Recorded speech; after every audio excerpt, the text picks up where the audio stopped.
ഇത് നമ്മൾ നല്ല കൊടമ്പുളി ഇട്ട് വെച്ച ചെമ്മീൻ വറുത്തരച്ച ചെമ്മീൻ കറി വെക്കാൻ പോവുകയാണ്. ഉള്ളിയുണ്ട്, അരിഞ്ഞ് വെച്ചിട്ടുണ്ട്. പിന്നെ ഒരു 4-5 കഷ്ണം തേങ്ങ കൊത്തി വെച്ച് അരിഞ്ഞ് വെച്ചിട്ടുണ്ട്.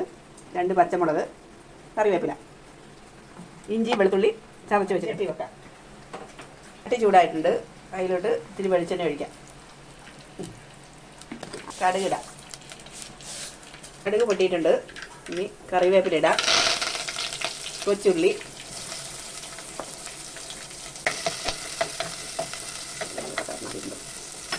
പച്ചമുളക്, തേങ്ങാക്കൊത്ത് നല്ലപോലെ മൂപ്പിച്ചെടുക്കാം. ഇപ്പം വഴന്ന് കിട്ടാൻ അല്പം ഉപ്പ്. ഉള്ളിയൊക്കെ ചെറുതായിട്ട് വാടിയിട്ടുണ്ട്. ഇനി നമുക്ക് ഇഞ്ചി വെളുത്തുള്ളി പേസ്റ്റ് ചേർക്കാം. പൊടി ചേർക്കാം. ഉള്ളി ഏറെക്കുറെ മൂത്ത് വന്നിട്ട് നല്ല ഗോൾഡൻ കളറായി. ഉള്ളിയും തേങ്ങായും പച്ചമുളകും എല്ലാം വഴന്ന് ഇഞ്ചിയുടെയൊക്കെ മണം വരുന്നത്. ഇതിലോട്ട് മല്ലിപ്പൊടി ചേർക്കാം. ആവശ്യത്തിനുള്ള ഒരു 3 സ്പൂൺ മല്ലിപ്പൊടി, 1 സ്പൂൺ മുളക് പൊടി. അത് കാശ്മീരി ചില്ലിയാണ്. നല്ലപോലെ യോജിപ്പിക്കും. മൂക്കട്ടെ. മല്ലിപ്പൊടി മുളക് പൊടിയെല്ലാം മൂത്തിട്ടുണ്ട്. ഇനി ഇതിലോട്ട് ആവശ്യത്തിന് വെള്ളം ചേർക്കാം. കുറച്ച് ചേർത്ത് ഇളക്കി പൊടിയെല്ലാം ഒതുങ്ങി കഴിയുമ്പോൾ ആവശ്യത്തിനുള്ള വെള്ളം ചേർത്ത് ചെമ്മീൻ കറിക്ക് ആവശ്യത്തിനുള്ള വെള്ളം, ആവശ്യത്തിനുള്ള ഉപ്പ്, 3 ചോള കുടംപുളി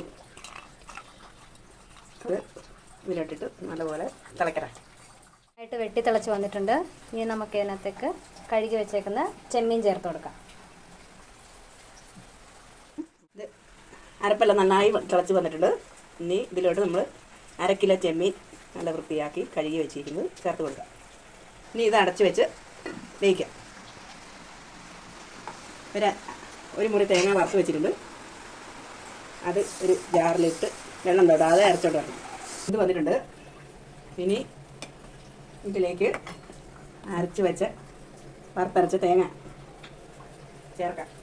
നമ്മുടെ വറുത്തരച്ച കുടംപുളി ഇട്ട ചെമ്മീൻ കറി റെഡി. പറ്റി ചേർന്നിട്ടുണ്ട്. ചെമ്മീനൊക്കെ സൂപ്പറായിട്ട് കുക്കായി വന്നിട്ടുണ്ട്. താല്പര്യമുള്ളവർ ട്രൈ ചെയ്ത് നോക്കുക ഈ രീതിയിൽ. എന്നിട്ട് ഫീഡ്ബാക്ക് അറിയിക്കാം. Thank you.